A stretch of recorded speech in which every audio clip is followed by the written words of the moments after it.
Estamos nuevamente en su programa Aquí Entre Nos y como casi todos los miércoles tenemos la bendición de contar con el doctor Armando Anducin. Pastor, ¿cómo le va? Hola, Jonás, muy buenos días. Pues aquí muy contento de tener aquí a Agustín Laje con nosotros. Estamos casi solos, ¿no? Qué bendición. Así es. Bueno, es de verdad que para nosotros es un privilegio, Agustín, poder tenerte en el programa. Claro. Muchas gracias, Jonás. Gracias, Armando. Hemos escuchado mucho de toda la información que tienes y acumulas, así que vamos a tener un programa bien interesante. Pero quería antes que nada preguntarte, porque siempre que entrevistamos a gente que viene por primera vez al programa, nos gusta saber un poquito más del trasfondo, tu trasfondo, de naciste, tu familia, un poco, ¿verdad? Tus padres, etcétera, etcétera, que nos puedas contar. Bueno, yo me llamo Agustín Laje, tengo al día de hoy 35 años, soy del 89. Nací en Córdoba, Argentina, en el centro del país. Vengo de una familia trabajadora, de clase media, y me dediqué al estudio de la ciencia política. Mi carrera de grado es licenciatura en ciencia política, después me especialicé en contraterrorismo en Washington, D.C., con una beca que gané en la Universidad Nacional de Defensa, y después me especialicé un poco más en filosofía en la Universidad de Navarra, haciendo una maestría, un máster en filosofía, y actualmente estoy haciendo un doctorado en filosofía en la misma universidad. Yo me dedico en realidad a escribir libros, o sea, mi actividad principal es la de escritor. En un mundo donde lo que impera son las pantallas, bueno, yo me dedico a una tecnología muy vieja que es por lo menos del siglo XVI, la imprenta, y es escribir y publicar libros. Mi más reciente libro se titula Globalismo, acaba de salir el 15 de octubre, y bueno, estoy explorando temas que son esencialmente políticos, pero que también tienen un gran impacto en el mundo cristiano. Sí, esto del globalismo, don Armando, usted ha traído este tema, ¿verdad? Desde el punto de vista espiritual, desde el punto de vista bíblico, ¿verdad? Usted creo que no ve muy bien. Creo que tengo aquí a la par a dos que no ven muy bien el tema del globalismo, ¿verdad? Como que, bueno, pero interesante que vamos a desarrollar, entre otros temas, el día de hoy. Bueno, una de las cosas que más me impresionan, ¿verdad? Es lo que le comentaba ayer a Agustín, es el paralelismo tan sorprendente que existe en lo que él está vertiendo a través de sus libros, la percepción que él tiene tanto filosófica como antropológica del ser humano y de la política a la luz de las escrituras. O sea, es sorprendente esto. Yo hoy en la mañana venía pensando, orando también al Señor y preguntándole, ¿verdad? El impacto de Agustín dentro de la iglesia actualmente es vital. ¿Por qué? Porque como él comentaba ayer, desgraciadamente, Jonás, la iglesia está muy dormida y se ha hecho a un lado de lo que está aconteciendo en el mundo, los eventos políticos, ¿verdad? Sociológicos, proféticos, desde luego. Y entonces pues nos encerramos en cuatro paredes y no podemos percibir al mundo como realmente Dios lo percibe. Recordamos que Dios percibe al mundo como un campo, no solamente limitado a un territorio, sino es el mundo entero, el campo donde la semilla se tiene que sembrar. Y esto es impresionante, ¿verdad? Porque el globalismo pues es completamente bíblico. Desde el principio de la creación, cuando la serpiente le sugirió a la primer pareja que serían como dioses, vemos que estamos terminando de la misma manera en el mundo. O sea, a través de toda la historia es la percepción, la conceptualización de todos los líderes políticos, diplomáticos, de creer que el ser humano puede desarrollar cualquier proyecto sacando de la ecuación a Dios. Y eso es lo que el mundo se encuentra, desgraciadamente, en la condición en que se encuentra. Entonces nos encontramos en un mundo, ¿verdad?, global, donde ya estamos esperando pues el surgimiento del futuro dictador que va a traer un orden económico mundial internacional que la Biblia le llama la bestia, el hijo del pecado, el cuerno pequeño, y el apóstol Juan es el único que lo denomina con el nombre del anticristo. Ok, mencionó usted ahorita del que mencionó ayer, hay gente que nos está viendo y dice, ay, me perdí el programa, ¿cuándo fue que Agustín Laje se refirió al tema? Grabamos ayer precisamente un programa, estuvo buenísimo. Porque el globalismo es un concepto político. Es muy parecido a otro concepto que es el de globalización, solo que globalización es un concepto económico. Por eso a la gente puede sonarle el término, pero no tenerlo demasiado arraigado en su léxico, porque globalismo es un término muy nuevo, tiene 5 o 10 años máximo. A diferencia del otro término que, insisto, es globalización, que ya tiene sus buenas décadas, aparece en la década de 1980 y se extiende por todas partes en 1990.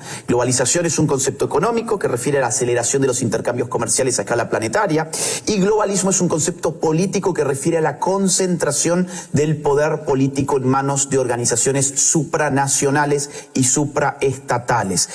Para que se entienda la definición, la gente tiene que comprender que desde el siglo XVI, XVII hasta nuestro siglo XXI, la autoridad política máxima sobre un territorio se llamaba Estado. Por ejemplo, el Estado argentino, el Estado costarricense, el Estado mexicano. Son aparatos de poder que definen las políticas y las normas que operan sobre un territorio. En nuestro siglo XXI, ese esquema está siendo fracturado porque el poder político está abandonando a la organización estatal y se está redirigiendo hacia organizaciones que son supraestatales. ¿Qué significa supraestatales? Pues que están por encima de muchos estados al mismo tiempo. El ejemplo paradigmático es el de la Organización de las Naciones Unidas, que es una organización de carácter global que ejerce poder político, poder económico, poder cultural y poder social por sobre todas las naciones del mundo. Esa es la institución globalista más importante, cuyos tentáculos se extienden cada vez con más velocidad, con más fuerza y abarcando más ámbitos de injerencia pública. Entonces, en resumen, para que al público le quede claro, ¿qué es globalismo? Es la concentración del poder político en organizaciones de carácter supraestatal. Ahora, las Naciones Unidas, uno siempre escucha de ellos el deseo de la democracia, de cómo las democracias deben crecer y todo eso, pero en sí mismo no es un ente democrático, no es como que ahí se reúnen, cada país es un voto y son casi 200 votos y ahí se hace lo que la mayoría, a eso no pasa ahí. No, para nada. De hecho, es muy bueno el punto porque en los colegios nos han acondicionado. ¿A qué? A pensar que las Naciones Unidas son el ente moralmente superior de la humanidad, que ahí está la buena gente, ahí están los filántropos, ahí están los mejores técnicos, tenemos una pandemia y rogamos a las Naciones Unidas que nos salve, hay una catástrofe aquí y allá y miramos hacia Naciones Unidas porque ellos son los buenos de esta historia, y está bien que pensemos así porque es que hemos sido adoctrinados de esa manera. Eso nos han dicho en el colegio, nos han dicho en la universidad, nos lo han dicho incluso los políticos de nuestros países, nos lo dicen todos los días los medios masivos de comunicación, lo dicen en las redes sociales, es decir, es toda la información que hemos recibido durante todos estos años, que Naciones Unidas es el ente máximo, y ahí encima la gente cree que es democrático. No es democrático, no tenemos ningún control sobre lo que pasa en Naciones Unidas, nosotros no elegimos a la gente que tiene poder en Naciones Unidas, son cajas oscuras de poder que no controlamos, que no tienen publicidad de sus actos, es decir, las reuniones más importantes, por ejemplo, en Naciones Unidas, se llevan adelante dentro de salones a puertas cerradas. Exacto. Cuando se resuelve algo en ese salón a puertas cerradas, después se hace la puesta en escena, por ejemplo, en la Asamblea General de la ONU, donde ya está todo cocinado, solamente te traen el plato listo para que lo comas. Y el Consejo de Seguridad, que además, por ejemplo, el Consejo de Seguridad, hay 5 países que tienen poder de veto. O sea, hay países en esta tierra que tienen más poder, incluso formal, ni siquiera de hecho, sino formal, de jure, lo tienen en el órgano más importante de las Naciones Unidas, que es el Consejo de Seguridad. Entonces, esto no es democrático, nosotros no tenemos ningún control sobre lo que pasa allí, esa gente resuelve cosas y además después les pone un rótulo. El rótulo que le ponen es en nombre de la humanidad. Esa gente habla por la humanidad y son un conjunto de burócratas. Son un conjunto de burócratas que no sabemos ni quiénes son, que ni siquiera muchos de ellos hablan nuestro lenguaje, no conocen nuestras tierras, no conocen a nuestra gente, no conocen nuestra cultura, pero toman decisiones por nosotros. Ahora, ellos, les hago una pregunta, porque ellos sí tienen, dicen que ellos no imponen, que ellos sugieren, que ellos recomiendan, y son los países los que aceptan, pero si no se aceptan los acuerdos de ellos, pueden haber consecuencias para el país, desde que los marginan, no los dejan participar de conversaciones, de decisiones, por supuesto el Banco Mundial no les va a prestar dinero, etc. O sea que no es impuesto, pero sí es impuesto. Es lo que se llama soft power, es decir, hay poder, no doblegarse frente la ONU implica ser acosado por los medios de comunicación. En primer lugar, uno va a ser acosado por los medios de comunicación. Le van a rotular enemigo de la humanidad porque acaba de rechazar algo que se estableció en nombre de la humanidad. Va a tener problema con los organismos de crédito que están bajo el ala de la ONU. Banco Mundial, lo has mencionado muy bien, el Fondo Monetario Internacional. Distintos préstamos que no van a llegar, porque si uno no acepta esas agendas, pues tendrá las puertas cerradas. Va a empezar una campaña de acoso sistemático contra el político que ose aislarse del marco de Naciones Unidas. Sí, a ver, el globalismo está en estado embrionario. A mí me gusta ponerlo de esta forma, creo que es clara. Ya están puestos los pilares, ya están puestos los fundamentos del globalismo, pero todavía los estados nacionales pueden decir que no, pagando un costo que a veces es muy alto, pero se puede decir todavía que no. El problema es que esto se está desarrollando a mucha velocidad y va a llegar el día en que ya ni siquiera puedas decir que no, que ya ni siquiera estés bajo soft power, sino que estés bajo hard power, o sea, bajo unas consecuencias que ya tendrán otro aspecto. Javier Milei en Argentina, por ejemplo, nuestro flamante presidente, acaba de sacar a la Argentina de la Agenda 2030, que si querés después hablamos de eso. Es una agenda infernal que ha impuesto Naciones Unidas. Argentina se ha salido de esa agenda y se ha salido del Pacto 2045. Eso le ha traído un acoso sistemático de la prensa, se lo ha demonizado, se ha dicho que Argentina no va a poder conseguir determinados fondos por haberse salido de ese marco de acuerdo global, pero esto nos muestra que todavía los estados nacionales pueden salirse de esto. Todavía hay tiempo para salirse del globalismo. Pastor Armando, entonces, como usted lo ve, tal vez escatológicamente, ¿usted cómo lo ve? Porque quiere decir que las Naciones Unidas estaría involucrada en esta fuerte, el nuevo orden mundial ya que será establecido, o vendrán algún ente o país o persona que va a estar por encima de las Naciones Unidas. Esto que comenta Agustín, vimos, yo lo considero como el primer experimento, Agustín, del globalismo, con la famosa pandemia, ¿verdad? Porque fue algo organizado, planeado, desarrollado de una forma definitivamente voluntaria por los que se encuentran arriba, como tú dices, para comenzar a subordinar a los estados y quitarles su soberanía nacional para que finalmente pues sean organizaciones no gubernamentales como las Naciones Unidas, como la OMS, que sean los que dictan los protocolos en la pandemia. Entonces, yo tuve una vez una reunión con algunos pastores y les dije, ¿verdad? ¿De dónde creen ustedes que venían los protocolos? O sea, no venían del presidente de México, ni de Italia, venía de organizaciones no gubernamentales.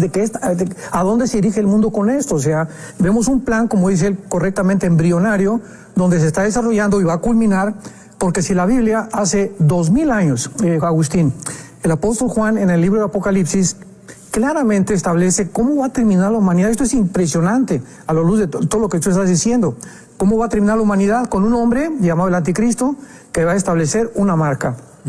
Si no hubiera computadoras, si en los 70 la comunicación satelital no se hubiera inventado, si no estuviéramos en la época de los chips y la cibernética, ¿cómo podían cumplirse las profecías? O sea, esto es increíble. En el capítulo 11, Apocalipsis profetiza que llegaría el momento en que todas las naciones iban a ver el mismo evento cuando mataron a los dos profetas en Jerusalén. ¿Cómo podría esto ser una realidad si no estuviera escrito en la palabra de Dios y no se hubiera inventado la tecnología que nos encontramos? Entonces, ¿cómo va este hombre a controlar la economía? Pues a través de las computadoras. Pero ahora, ¿por qué? La pregunta es eso, ¿no? Satánicamente, diabólicamente, al diablo, ¿verdad? Que es un personaje que es mucho más real que nosotros, porque el mundo espiritual fue creado antes que nosotros y el mundo invisible. A él le conviene manejar a un solo hombre que a 200 presidentes. Esto es lógico. Tiene una lógica impresionante esto.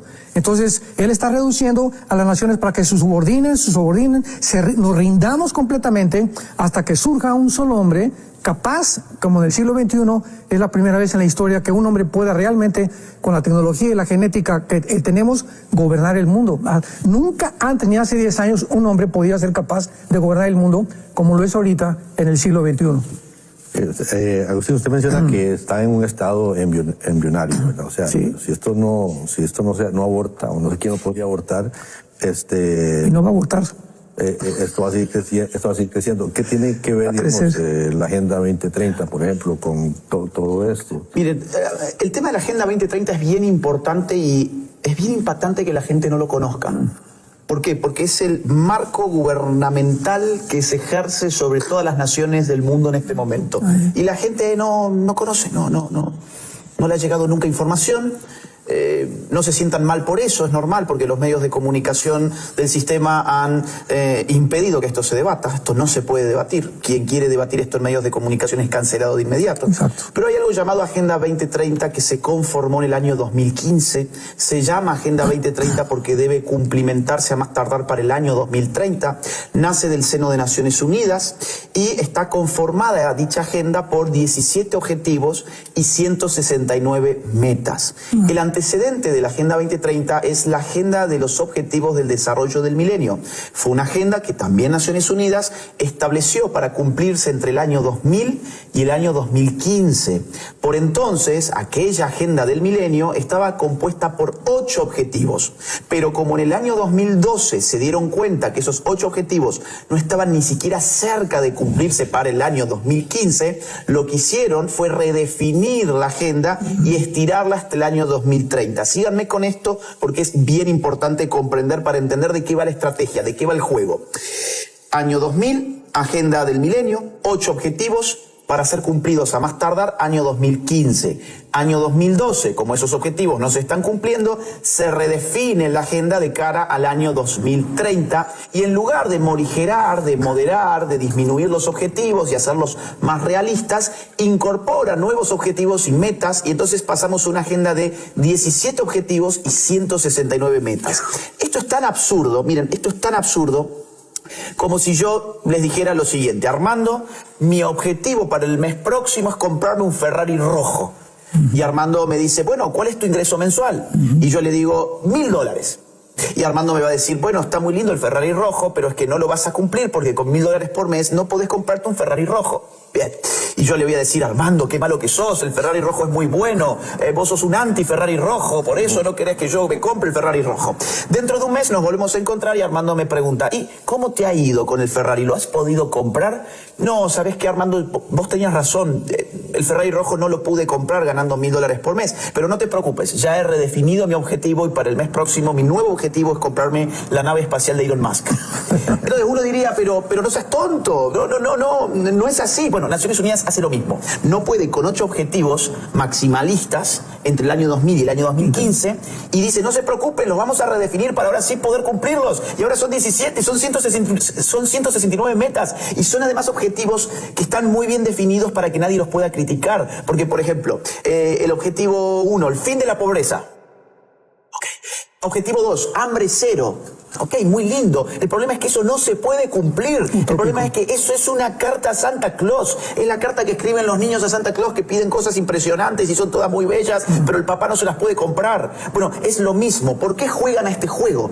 Claro, te ponen una Agenda 2030, te dan 15 años para que logres hambre cero, que logres salud universal, que logres educación universal, que logres paz mundial y cosas muy bonitas, pero cuando se acerca la fecha límite te dicen, no lo estás logrando, no lo estás consiguiendo. Tenemos que redefinir la agenda. Septiembre de este año, en septiembre, hace exactamente un mes, Naciones Unidas se volvió a reunir y lo que dijeron fue, miren, no vamos a poder cumplir Agenda 2030. En todo estamos peor. Hambre cero, bueno, hoy hay más hambre en el mundo que en el 2015. Claro. Por ejemplo, salud, educación universal. Hoy los resultados de salud son peores que en el año 2015 después de la pandemia.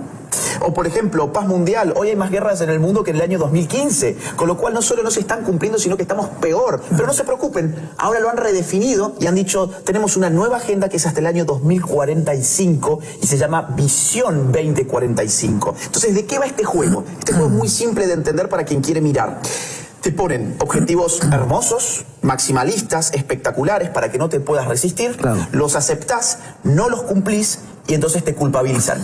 Tenés la culpa porque sos muy malo, las naciones son muy malas, no han logrado hambre cero. Pero no se preocupen, dennos más poder para los globalistas, para redefinir la agenda y hacerla cada vez más radical, cada vez más sobresaturada de ilusiones. Eso significa más transferencia de poder a estos organismos. Exacto. Y claro, quienes denunciamos esto somos los malos de la película porque, así como Armando yo le había dicho, sos muy malo porque no te gusta el Ferrari rojo, a mí me dirán sos muy malo porque no querés hambre cero. Pero ese no es el punto, es que me están estafando.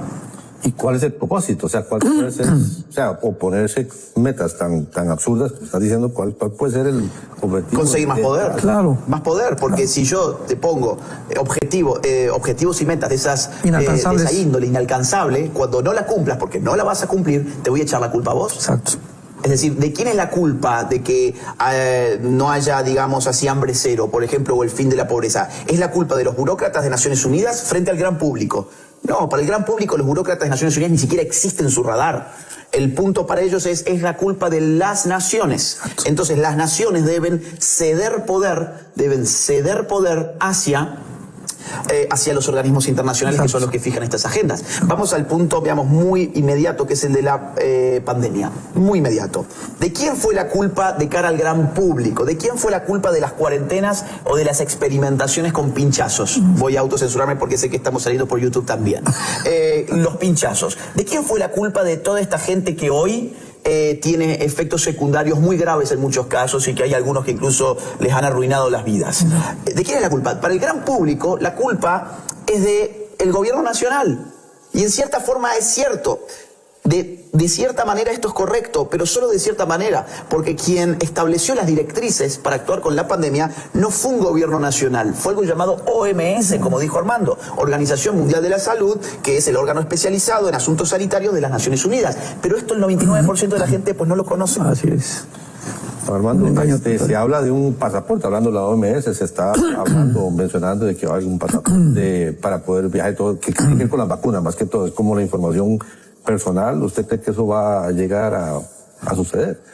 Bueno, definitivamente tiene que suceder, ¿verdad? Porque, como dijimos anteriormente, este personaje diabólico llamado el Anticristo, a través de una marca impresa en la frente o en la mano derecha, que todavía hay mucha especulación al respecto, si va a ser un tatuaje, si va a ser un chip injertado dentro de la piel, etcétera, etcétera.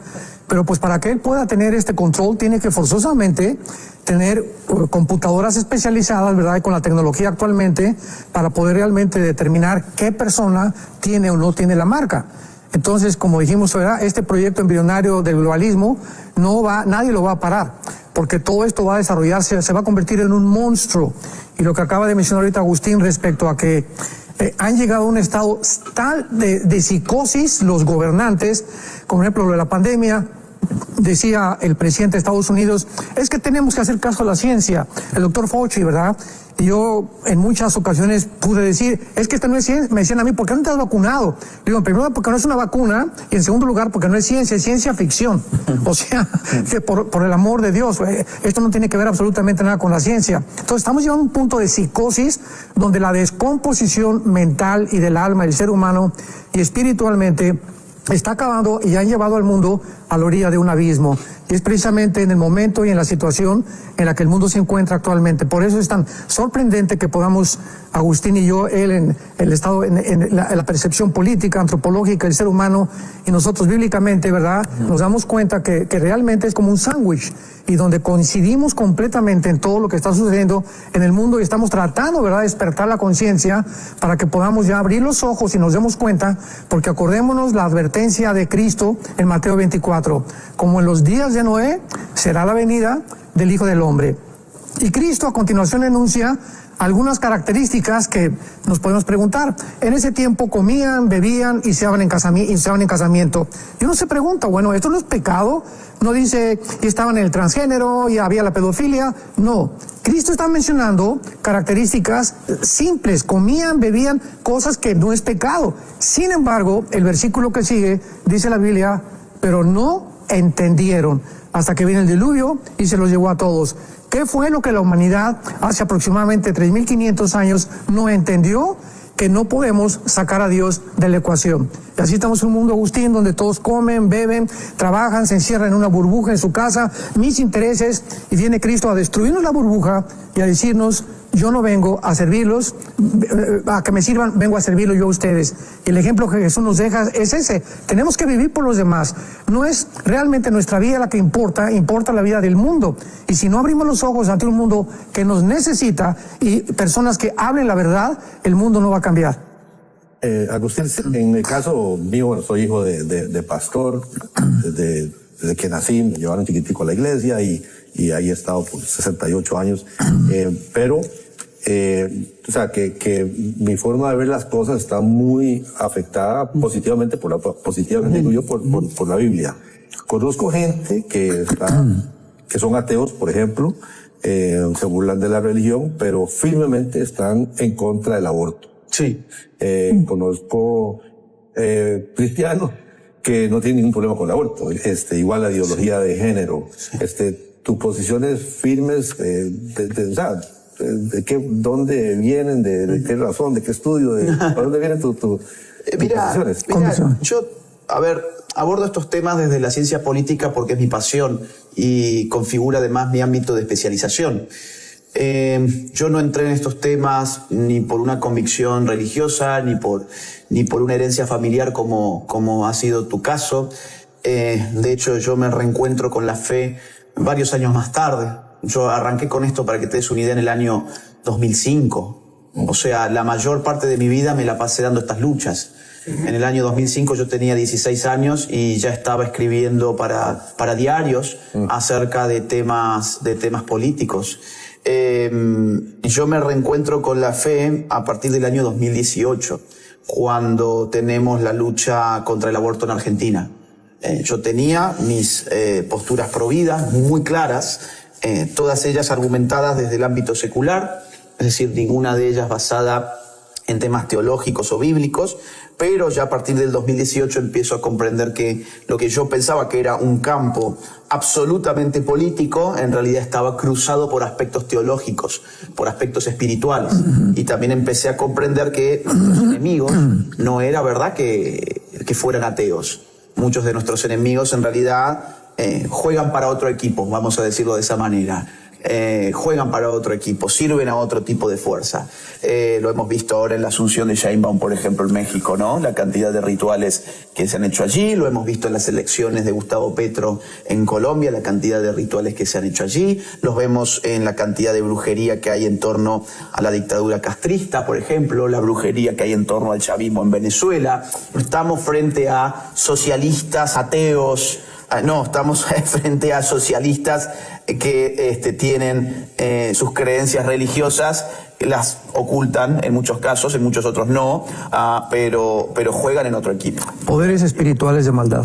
Así es, así es. Ahora, ¿dónde ves, digamos, la falla? Porque a veces como que a nuestros jóvenes, hablo de los cristianos y todo, como no hemos sabido argumentar, ¿verdad? La defensa a la vida que hemos tenido todo, y como que a veces el mundo secular, esas batallas no las gana. ¿Por qué? Porque se hablan dos idiomas distintos, y hoy el idioma del mundo, el lenguaje del mundo no es bíblico. Es decir, el idioma bíblico o el lenguaje bíblico se da dentro del templo. Ahora en los medios de comunicación del sistema no se da. En los discursos políticos de todos los días no se da. En la universidad pues mucho menos. Entonces aquí el asunto, para mí el gran desafío es que las iglesias sean capaces de usar dos lenguajes. Traducir, porque es que no hay contradicción. Por ejemplo, yo puedo defender el aborto de la siguiente manera. Puedo defender la lucha contra el aborto de la siguiente manera. Puedo decir, miren, Dios nos ha dado un mandamiento que es el de respetar la vida, el no matarás. Hay versículos bíblicos donde encontramos la noción de que el ser humano existe ya desde el vientre materno. La reacción de Jesús en el vientre de María, por ejemplo, en uno de los versículos. Ustedes son los expertos, ustedes con esto me pueden ayudar mejor, pero entiendo que hay un versículo donde Jesús patea el vientre de María, y hay una referencia donde ya Jesús es un ser humano. O sea, es decir, ya existe como ser humano, no existe ni como una entidad abstracta, ni existe como alguien siendo parte de otra especie, existe como ser humano. Entonces uno podría argumentar bíblicamente con distintos versículos y demás. Eso está muy bien, es decir, eso para un diálogo con una persona de fe que está a favor del aborto sirve muchísimo. Y a favor de la Biblia, pero si no... Y a favor de la Biblia y a favor del aborto uno usa la Biblia para mostrarle que en realidad su posición pro aborto es un error. Ahora, frente a un medio de comunicación, en realidad no hace falta ir al versículo bíblico, salvo que el medio de comunicación tenga como objetivo una audiencia cristiana. Uno puede decir, miren, la genética más moderna ya ha encontrado hace algunas décadas que el instante en que empieza a existir el ser humano como tal se da en el momento de la concepción, porque es en ese momento en que aparece una entidad genómicamente autónoma respecto de madre y padre, con una carga genética propia. Esa carga genética es la del ser humano, esa carga es única e irrepetible, y allí ya está contenido en acto todo aquello que se desarrollará con el paso del tiempo en un sentido que está preestablecido desde ese mismo instante. Por lo tanto, ¿en qué momento empieza la vida? Pues científicamente se sabe, es en el momento de la concepción. Y nos pueden decir, pero es que eso todavía no es un ser humano. Y uno puede responder metafísicamente, si no fuese un ser humano desde el principio, pues no podría desarrollarse como ser humano.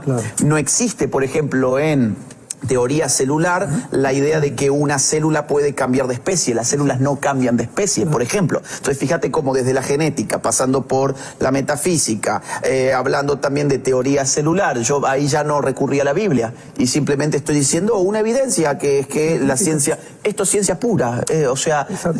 Ya no hay dudas, mira, hasta tal punto ya no hay dudas de que el ser humano existe desde el momento de la concepción, que incluso filósofos abortistas, de los más famosos como Peter Singer, por ejemplo, ya han dicho, miren, dejemos de bromar con este asunto, tenemos que resignarnos a admitir que la vida humana empieza desde la concepción. Lo que hay en todo caso que argumentar desde los sectores pro aborto es que existen buenos motivos para quitarle la vida a un ser humano inocente. Y eso te lo dicen filósofos abortistas como Peter Singer. Es decir, ¿cuáles serían los buenos motivos por los cuales hay que quitarle la vida a un ser humano en gestación? Peter Singer lo dice. Por ejemplo, proteger el clima, proteger al reino animal. El ser humano en esta nueva antropología poshumanista del siglo XXI, el ser humano es algo así como un parásito en la Tierra y necesitamos limitar su desarrollo, necesitamos limitar su natalidad para que no acaben con el resto de las especies y con el planeta Tierra. Absurdo. Entonces, por eso los abortistas, por ejemplo, en Europa, están argumentando en este sentido. La idea de hay que tener, por ejemplo, perros y gatos y no hijos, porque el hijo es un gran daño para el planeta. Esto es totalmente absurdo, pero esto está pasando ahora. El otro ejemplo es, por ejemplo, el caso del género. Uno puede decir, no, Dios los creó hombre y mujer, porque eso está en el Génesis, pero uno también puede decir, frente a otro tipo de audiencia, en una audiencia secular, miren, la realidad es que hasta la última célula del cuerpo está configurada sexualmente a nivel cromosómico, y por más que uno se someta a ciertas cirugías o cambios hormonales, la realidad es que hasta la última célula de su cuerpo va a gritar por siempre a qué sexo pertenece esa persona. Por ese motivo, esa persona va a tener que someterse a un daño irreversible, a un daño permanente, a un daño que no tiene fin, volverse adicta a tratamientos hormonales, siendo los mejores clientes de las empresas farmacéuticas, porque en la medida en que no hagan eso, su disfraz se deteriora. Es un disfraz, no es un cambio de sexo. Ahí yo acabo de argumentar de manera totalmente secular algo que está en la Biblia dicho de otro modo. Entonces, ¿cuál es el problema? El problema, para cerrar, es ese. Es que necesitamos los dos lenguajes. Un cristiano tendría que ser capaz de hablar al mundo de la misma forma que habla entre las personas de fe. Exactamente. Ahora, no entiendo, lo que no he entendido, porque sí, he escuchado el argumento de que ningún ser vivo, excepto el hombre, contamina. O sea, nosotros estamos contaminando, ¿verdad? No pasa en la selva, ¿verdad? Con los leones, con nada de todo se reusa, los árboles, las hojas, todo se reutiliza. El único que contamina es el ser humano. Somos demasiados, hay que... O sea, no pueden matar a los vivos, habrá que impedir que nazcan más. Entonces, creo que en el fondo, de los que están a favor del aborto, de los que están a favor de la ideología de género, al final es que hayan menos seres humanos por la contaminación y para salvar el planeta Tierra. Pero me parece una contradicción porque, por ejemplo, no quiero entrar en política, pero en Estados Unidos, ahorita con estos cantidad de gente que está inmigrando, ¿verdad? Que aquí están permitiéndolo los que creen que somos muchos y queremos saber menos, pero por su lado están permitiendo que muchos vengan, que van a tener muchos hijos y todo, y es como una contradicción a su misma deseo final. ¿Cómo no? Ahí sí no entiendo por qué. Mire, a ver, vamos a ver. En el año... Esto parece teoría de la conspiración. Voy a dar muchos datos porque la teoría de la conspiración existe allí donde yo no tengo un dato para mostrar. Bien, voy a mostrar datos. En el año 1974, Naciones Unidas se reúne en Bucarest para decirle al mundo de que hay sobrepoblación. Lo hacen a través de un organismo llamado Fondo de Población de Naciones Unidas, que fue creado en el año 68, a los fines de monitorear el desarrollo demográfico del mundo. Cuando estamos hablando de gobierno mundial y de sus bases, a ver, es que ya están sentadas, por lo menos en estado embrionario. En el 74, en Bucarest, Naciones Unidas le dice al mundo, oigan, por favor, limiten la población, limiten el desarrollo de la población, limiten la natalidad. Bien. Los países que entonces se llamaban tercer mundo se rehúsan, rechazan esto. Dice, esto no tiene que ver ni con nuestra fe, ni con nuestra cultura, ni con nuestras tradiciones, ni con nuestros usos y costumbres. Nosotros no vamos a limitar la fertilidad de nuestras mujeres porque a un burócrata de Naciones Unidas se les ocurra. Bien. A fines de ese año, 74, en Estados Unidos aparece un informe secreto llamado coloquialmente Informe Kissinger. Técnicamente se llama Memo 200. Este informe, que era secreto, se desclasificó en el año 89, por lo tanto es accesible, ustedes pueden entrar y buscarlo y leerlo por ustedes mismos.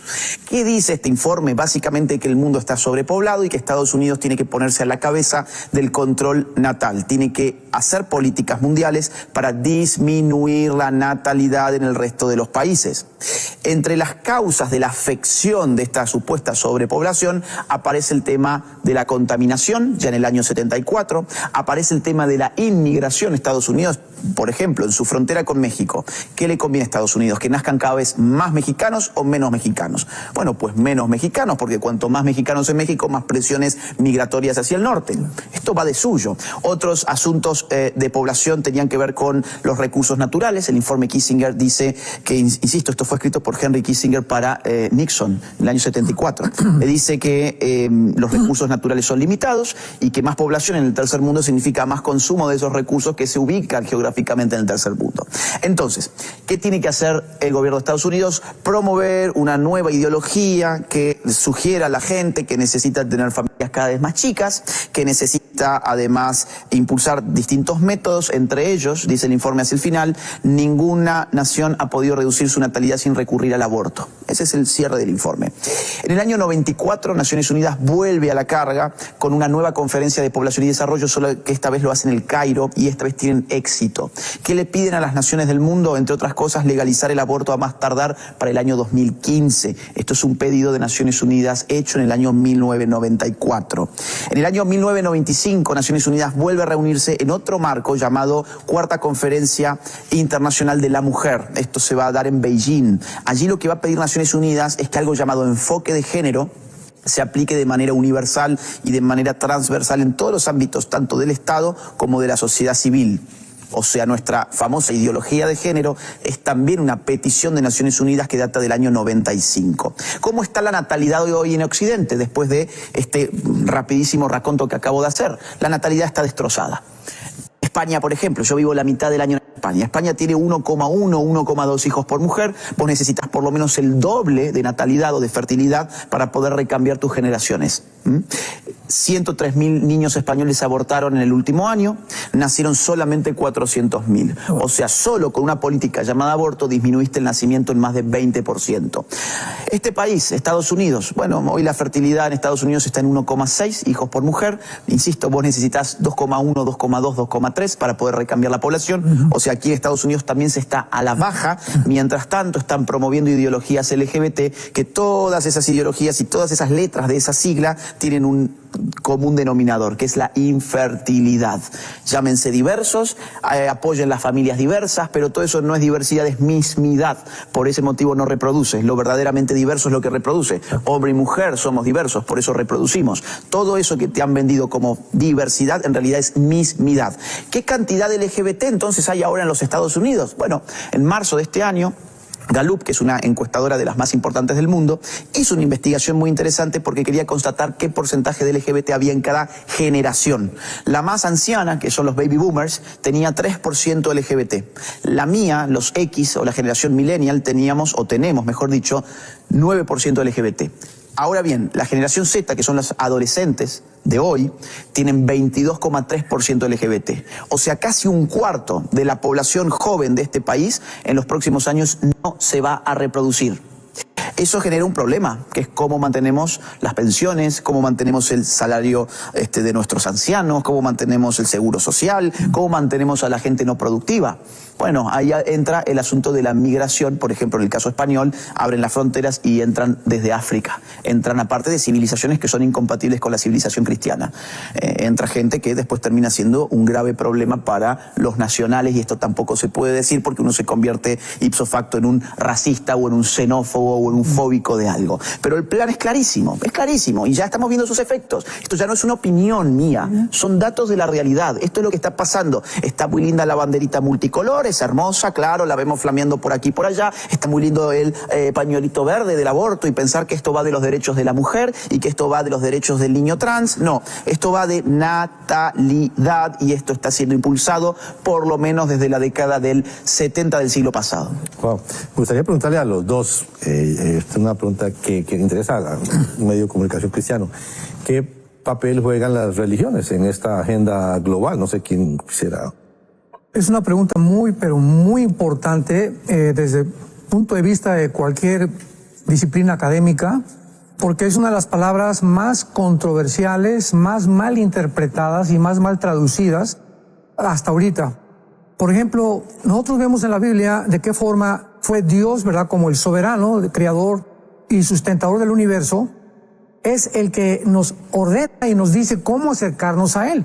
Y vemos desde el capítulo 4 del libro del Génesis que Adán y Eva ya sabían que tenían que ser mediante el derramamiento de sangre, porque en la sangre está la vida, dice la Biblia en el libro de Levítico. Entonces Caín se acerca con lo mejor de sus manos, con el esfuerzo de su trabajo, y Dios lo rechaza. Y de ahí en adelante Dios escoge a un pueblo llamado Israel a través de Abraham, para que a través de esta nación, acordémonos de algo, no lo escogió porque eran judíos, porque no, cuando Dios los llamó no eran judíos, llamó a un hombre que venía de Irak, o sea, ni siquiera de la zona geográfica de Israel, sino muy cerca del río Tigris y Éufrates. Entonces Abraham es llamado por Dios para que a través de él venga una descendencia que viene de Jacob, que son las 12 tribus, y a través de las 12 tribus de Jacob poder transmitir al mundo los valores morales, éticos, civiles y de cómo acercarse a Dios. Vemos nosotros en el tiempo, por ejemplo, de Europa, de Atenas, donde tenían más de 25 mil esclavos. Entonces, ¿cuál democracia había? Pero este impacto de las Sagradas Escrituras entra al occidente y comienza a revolucionar completamente, porque comenzamos a aceptar ya cuáles son los valores realmente que vienen de arriba, ya que el ser humano jamás podrá legislar la moral. Entonces nosotros podemos enfrentarnos a un hecho que es muy claro, ¿verdad? Las religiones, ¿qué son las religiones? Las religiones son un intento, un esfuerzo del ser humano para reconectarse con la fuente de energía, o que sea Dios. La palabra religión viene del latín revolver, ligos, ligar. Entonces, ¿qué es una persona religiosa? Es una persona que a través de buenas obras, de peregrinaciones, de liturgias, de etcétera, etcétera, está tratando de limpiar su conciencia para que Dios lo acepte. Venimos a la Biblia y claramente Jesucristo rompe con este paradigma. ¿Qué es la religión, verdad? La religión verdadera no existe, porque el cristianismo, esto es importantísimo, el cristianismo no es una religión, es una relación personal, viva, dinámica, orgánica, con una persona que está viva, que se llama Jesucristo. Entonces tú puedes ser una persona religiosa sin tener una relación personal con el Hijo de Dios. ¿Cómo se obtiene esta relación personal? Creyendo que Jesucristo fue crucificado, fue enterrado, fue resucitado a los 3 días y que Él vive. Y ahora Él te ofrece no una religión, te ofrece una relación personal con Él. Entrar a tu vida, comenzar a despejar tu mente de todos los programas que el mundo nos estableció. Yo en mi caso me decepcioné, yo crecí en colegio lasallistas, Agustín, y a los 13 años quería yo ser cura. Me decepcioné muchísimo cuando un obispo nos habló en el seminario, yo ya estaba listo para ordenarme, que teníamos que hacer el voto del celibato sacerdotal. Sí. Y yo le hablé a mi papá a esa época, ¿verdad? Y me acuerdo que esa noche anterior vi una güerita que pasó en una bicicleta por el dormitorio y le dije a mi padre, ¿sabes, papá? Me acaban de decir que yo no me puedo volver a casar y a mí me gustan las mujeres. Entonces mi papá se rió y fue por mí. Mi papá era franciscano, traía su cordón de San Francisco. Éramos muy religiosos en la familia. Y me decepcioné tanto de la religión que me volví al ateísmo y abracé la dialéctica materialista, hegeliana, marxista, ya quería irme a Cuba a entrenarme en las guerrillas urbanas, tipo Che Guevara, tenía el Che Guevara arriba de mi cama, etcétera, etcétera. Y cuando yo me encuentro con Jesucristo, mi hermano me habla por primera vez y me dice, le dije, yo no me hables de ninguna religión, me dice, te vengo a hablar de un hombre que se llama Jesucristo. Me prestó Agustín el Evangelio de Juan. Me quedé en Juan 14:6, cuando Jesús dice, yo soy el camino, yo soy la verdad y yo soy la vida. No dice, yo soy una verdad filosóficamente. Él es el poseedor de la verdad. Él es la verdad viviente. Y yo soy el camino. O sea, qué radicalismo. Buda antes de morir dijo, pues busquen la verdad, yo no soy la verdad. Ni Zoroastro, ni Mahoma, ni ningún otro líder religioso.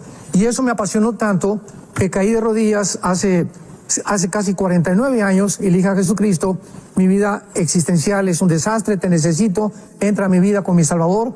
Y desde hace 48 años que estamos predicando este mensaje, Agustín. Wow. El mensaje del Evangelio de la gracia de Dios. Él transformó mi vida, la de mi familia, la de nuestros hijos. Y ha sido maravilloso poder saber que existe Jesucristo y que nos está esperando para ya a formar un nuevo mundo. Cuando Él regrese, un nuevo gobierno, que sea el gobierno teocrático, que va a ser el único que pueda realmente traer la paz universal. Uno se puede dar cuenta, Agustín, por qué, digamos, entonces somos como enemigos de esta agenda, la iglesia cristiana, ¿verdad? Enemigos o antagonistas de esta agenda global. ¿Cómo ve la agenda global las otras religiones también? Mira, vamos a pensar en términos de Agenda 2030, que es la agenda global más avanzada. La Agenda 2030 nos muestra la figura de un ser humano, o sea, atrás de cada agenda siempre hay una antropología. La antropología es el estudio sobre el ser humano, cuál es la posición que uno tiene sobre el ser humano, qué entiende uno por ser humano, quién es el hombre, es la pregunta que investiga la antropología. ¿Quién es el hombre para la Agenda 2030, que es la agenda global más avanzada? Sería la pregunta. El hombre de la Agenda 2030 no tiene familia, por ejemplo. Es impresionante cuando uno lee los informes y las resoluciones vinculadas a Agenda 2030, la palabra familia o alguna palabra derivada de la palabra familia solo aparece una o dos veces como planificación familiar, por ejemplo. O por ejemplo la palabra madre aparece como madre tierra, por ejemplo. La idea de los hijos está ausente, lo que existe es, por ejemplo, una demanda de abortos. La Agenda 2030 no concibe al hombre como formando parte de una nación. La idea de nación está ausente. La idea de patria está ausente. Por lo tanto, la idea de democracia está ausente. La idea de que la nación tiene que gobernarse a sí misma conforme a su propia voluntad está ausente. O sea, políticamente no hay una idea de democracia. Y por otro lado, el punto que vos habías traído, que es el de la religión, tampoco se concibe al hombre en una dimensión espiritual. No se habla sobre la religión, siendo que la religión es una dimensión sumamente importante, o la dimensión espiritual es sumamente importante para una inmensa cantidad de hombres sobre este planeta. Es decir, tenemos una agenda que no habla de familia, que no habla de espiritualidad, que no habla de trascendencia, que no habla de religión, que no habla de fe y que no habla de nación, ni de democracia, ni de pueblo. Eso es la agenda global, porque la antropología que te propone es la del hombre desarraigado. El asunto de la religación es volver a conectar con algo que se ha desconectado, pero bueno, también hay un asunto en las raíces. ¿Dónde está mi raíz? Mi raíz me la da mi familia, mi raíz me la da mi patria, mi raíz me la da mi historia nacional, mi raíz me la da mi fe. Cuando yo no tengo ninguno de esos elementos, lo que tengo es una página en blanco. Exacto. Y a la página en blanco yo la escribo como yo quiero. Entonces, el asunto de la fe está ausente en las agendas globalistas, a menos que se trate de religiones que hay que incorporar masivamente en contextos nacionales cuya cultura no se fundamenta en esa fe. Subordinarlas. Exactamente. Si yo hace un rato dije, mira, en España no es compatible con gente que está llegando en masa a España. No tienen el mismo trato para con la mujer, no miran la forma no miran la vida de una forma similar, no aspiran a lo mismo, no tienen una historia común, ni siquiera hay un lenguaje en común. Entonces, cuando vos incorporás a toda esa gente en una nación y además lo haces de manera masiva, sin una política de digamos así, de adaptación de esa gente a la cultura vigente, lo que terminás haciendo es romper la nación. Le rompes la nación a la gente que vive ahí. Entonces las agendas globalistas solamente defienden la fe cuando se trata de fes que pueden romper la fe de las naciones cristianas. Ustedes dos viajan muchísimo, don Armando, quizás nos quedan pocos minutos ya, en un minutito tal vez, el consejo a los jóvenes, cómo prepararse, cómo dar esta lucha, ¿verdad? Porque se quieren llevar la autonomía del país, se quieren llevar, un país tiene tantas cosas que cree que ha forjado por años, ¿verdad? Y ahora nada más quieren como, con permisito, aquí vamos, pero cómo prepararnos para esta batalla. Bueno, pues realmente tenemos que recordar, ¿verdad?, que no solamente la Biblia es el único libro que nos muestra la antropología verdadera del ser humano, quiénes somos.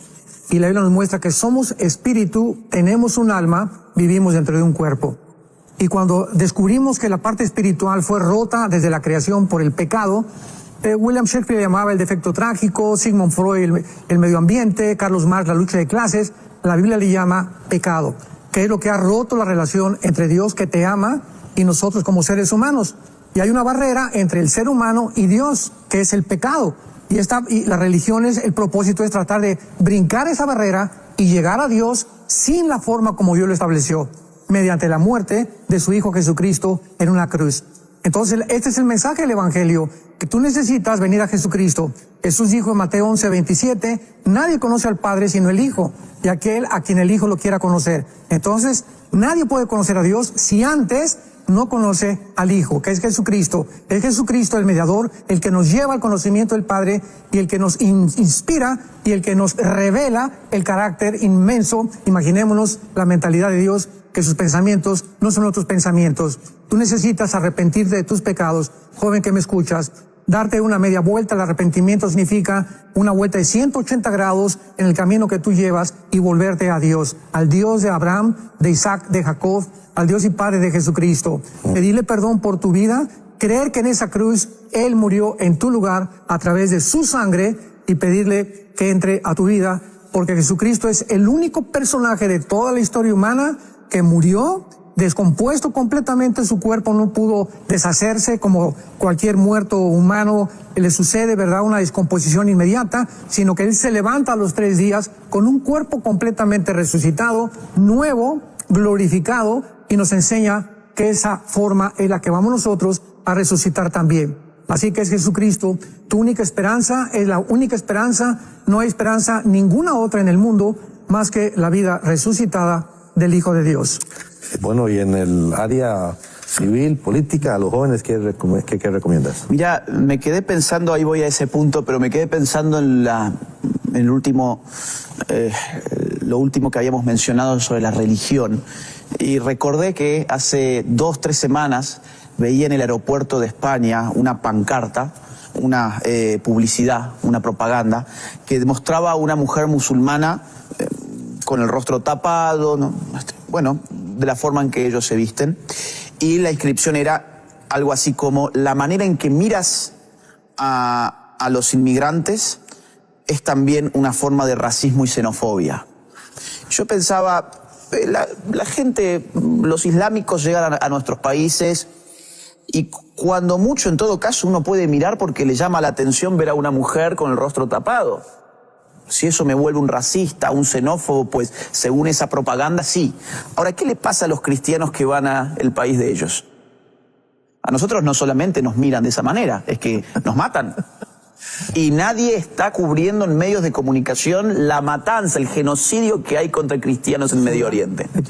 Etiopía, por ejemplo, en Nigeria, en muchos lugares.